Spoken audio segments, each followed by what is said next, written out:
folks. Hey, welcome to the Luggage Lab at Levers.com. Today we're going to be talking about some of these Underseat bags. To help me out, I've got Felicia here, and this is a Christmas edition video. Very exciting stuff. So to get started, what do we have out in front of us? What's the bag that you have right there? This is a two-wheel underseat bag from Travel Pro.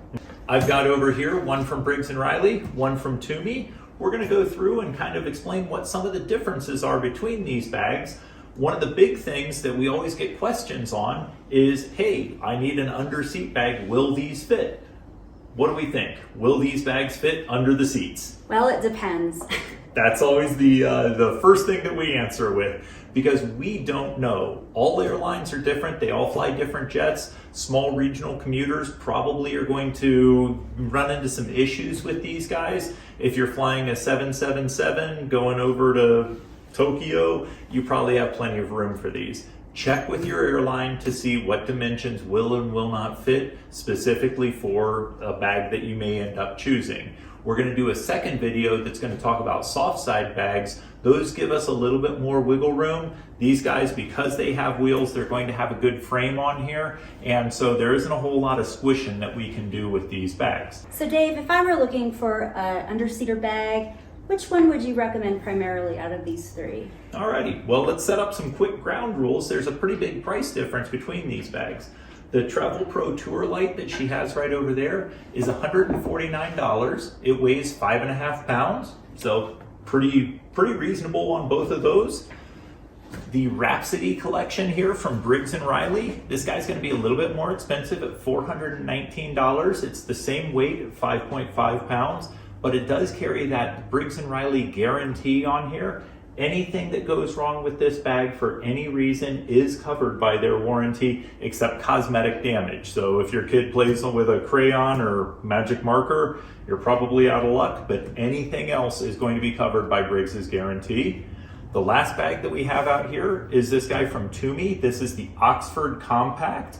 This guy runs in at $650. It's a little bit heavier at 7.3 pounds, but it's got some kind of cool features. So let's maybe open up some of these bags and take a look and see what we've got. Felicia, you want to open up the Travel Pro there? And this bag does have a very light, airy feel to it. Oftentimes when people are looking for light bags, we direct them to the Travel Pro. Yep. Ah, that's pretty cool. So that is a wide mouth bag where it will open all the way up there.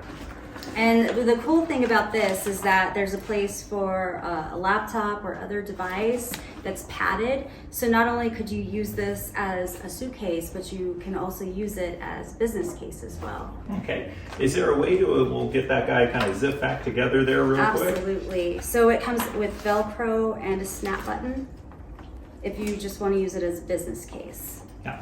All right, that's kind of slick. Mm-hmm. And then is there a way to attach that to like a carry-on piece of luggage? So in the back of this bag, there is a pass-through strap. That's this right here. Ah, slick. Right here, and it's gonna have some Velcro. You just pull it out like that, and then put it over the pull handle. Wonderful. There are also two compartments, one on each side.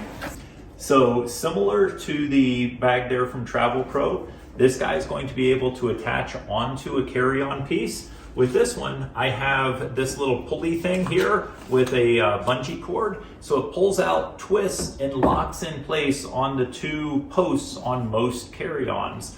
So that's going to be pretty nifty. Very similar to the bag that you just showed me. Whoop, if I can find my zippers. It's got a big, wide open mouth here that allows me to put a laptop, a smaller laptop or an iPad in here, and then I have a large area where I'm packing the things I need for a short trip, a spare pair of clothes. I do have some internal pockets here, but there's really not a whole lot going on the outside. So this bag's a fairly straightforward, pretty simple and easy to understand kind of bag.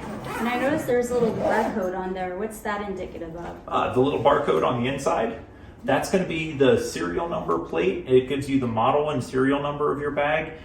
With Briggs & Riley, you don't have to fill out any paperwork when you buy the bag to register it. As long as it has that little metal plate in there, it's covered by their guarantee. So, kind of cool. Very cool. So, let's get into the exciting stuff.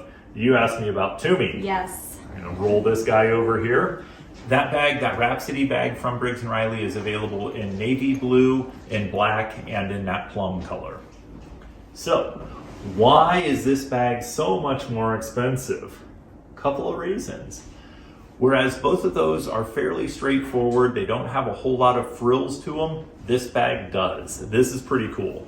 So we're going to have a front pocket on here as you go through TSA, and they tell you to take off your watch, your wallet, your keys, so on and so forth. I have a front pocket that I can drop all those in and kind of keep them organized. I have a second pocket up here. This guy is going to be designed, we have the very nice Tumi packaging in there. If we have sunglasses, if we have a bottle of water, if we have something that we want to put in there, we've got that. Then we are going to get into the actual bag here.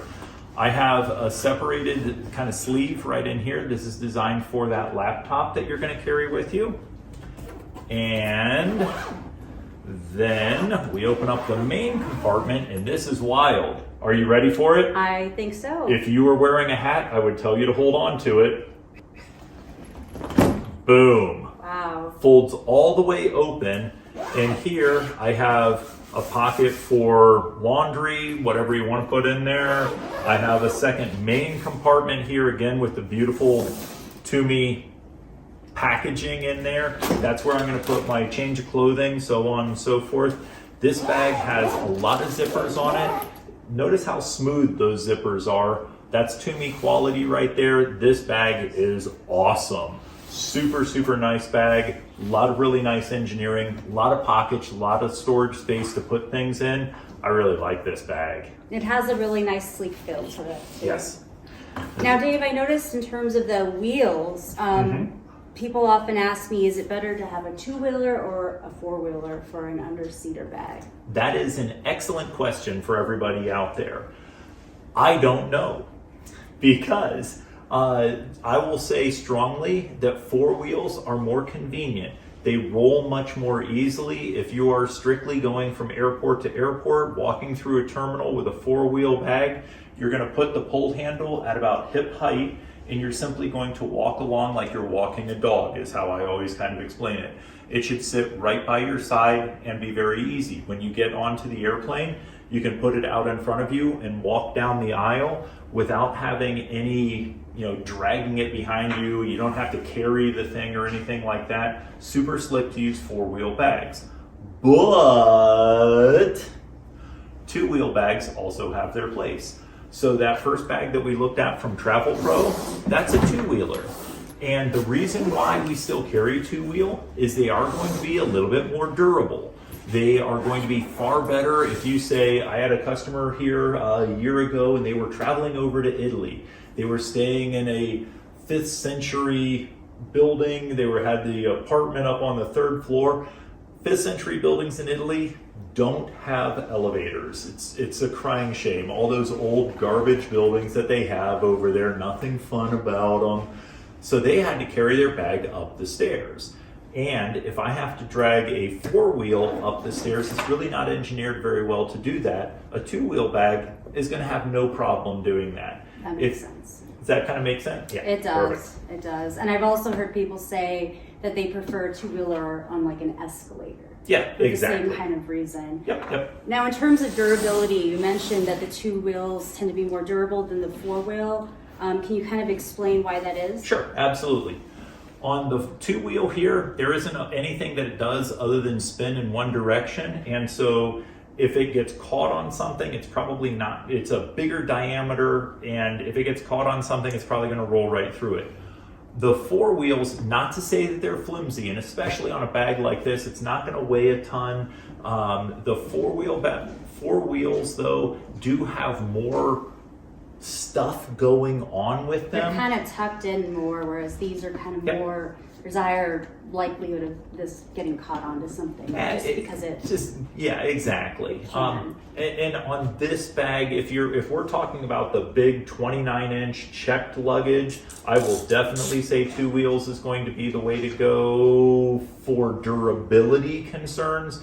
On these, the only way that I would say that the 2-wheel really beats out the 4-wheel on small bags is going to be if you are having to take it up several flights of stairs. Got it. Outside of that, I would usually go with the 4-wheel.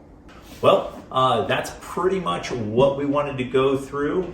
If you enjoy the content that you see here on our channel, please remember to like and subscribe.